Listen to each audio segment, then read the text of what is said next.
সরকারি জায়গায় জনগণের টাকায় সরকার একটা ফলজ বৃক্ষ রোপণ করলো, ফলজ বৃক্ষটা বড় হয়ে আম গাছই হতে পারে, প্রচুর আম আসলো, কিন্তু ডালগুলো আপনার টিল্টেড হলো, ওই ঝুঁকে পড়লো ধনীর বাড়ির দিকে, পাশে যে গরিবের বাড়ি সেদিকে ডালগুলো ফলগুলো আসলো না। বিষয়টা কি আমাদের উন্নয়ন মডেলটা প্রবৃদ্ধিটা এরকম হয়েছে? সবকিছুই আসলে অলিগার কেন্দ্রিক বা ধনী কেন্দ্রিক? দেখুন, আপনি অনেক ভালোভাবে, অনেকটা বলা যেতে পারে মোলায়েম অর্থে আপনি উদাহরণটা দিয়েছেন। উদাহরণটা আরো একটু ক্রুড, আরো একটু শক্ত উদাহরণটা হলো এই আম গাছটা লাগানো থেকেই আসলে তহবিল তসরুপ শুরু হয়েছে। অর্থাৎ আম গাছটা যে কয় টাকার আম গাছের চারার দাম করার কথা তার থেকে বহুগুণ বেশি দামে আম গাছের চারা লাগানো হয়েছে।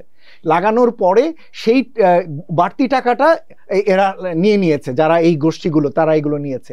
আম গাছটা যখন বড় হতে হয়েছে তখন দেখা গিয়েছে যে সেই আম গাছ কিন্তু যে মাত্রায় বলা হয়েছিল আম ধরবে সেই মাত্রায় কিন্তু আম ধরেনি।